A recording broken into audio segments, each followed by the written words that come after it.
পাহাড় ঘেরা ছোট্ট একটি গ্রাম। সেই গ্রামে থাকে রাজু নামের একটি যুবক। সে চাষি এবং সে সেই গ্রামের একটি কোনায় ছোট্ট একটা ভাঙাচোরা ঘরে সে বসবাস করে।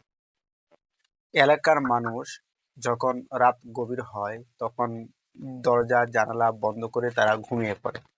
কিন্তু রাজু একটু সাহসী, সে ঘুমায় না এবং সে সাহসী হওয়ার কারণে সে অনেক লেট করে সে ঘুমায়। কোনো একদিন রাতে হঠাৎ করে সে পূর্ণিমার রাতে, গভীর রাতে সে ঘুমিয়ে পড়ে।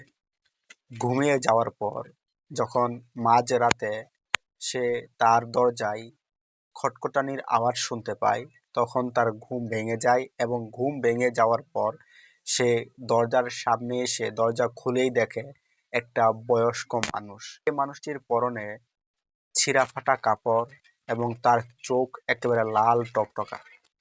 তার চেহারার মধ্যে একটা ভয়ঙ্কর ভয়ের ছাপ দেখা যাচ্ছে।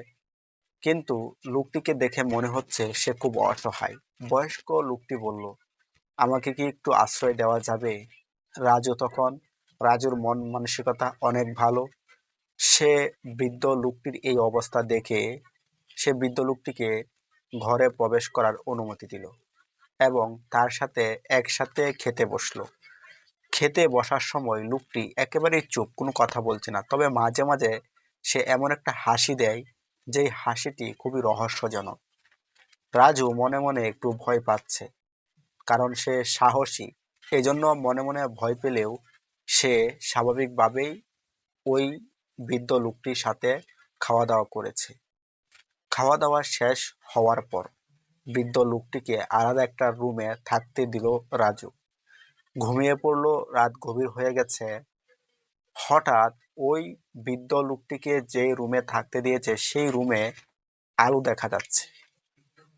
রাজু কৌতূহলী হয়ে সে ওই রুমের দিকে তাকিয়ে দেখে সে বৃদ্ধ লোকটি আর বৃদ্ধ লোক নয়, তার আসল চেহারা দেখা গেছে।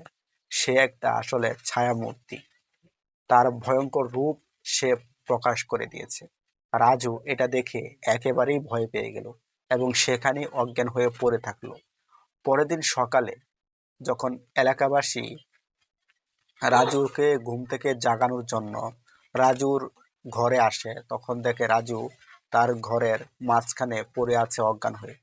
তাকে জ্ঞান ফিরানোর পর সে বিস্তারিত বর্ণনা দিল এলাকাবাসীকে যে আসলে তার ঘরে একটা বৃদ্ধ লোক এসেছিল এবং সেই লোকটি একটা ছায়ামূর্তি ছিল, সে সাধারণ কোনো মানুষ ছিল না। এরপর থেকে রাজুর এই ঘরে আর কেউ থাকতে আসে না এবং মানুষের চলাফেরাও একেবারেই কমে যায়।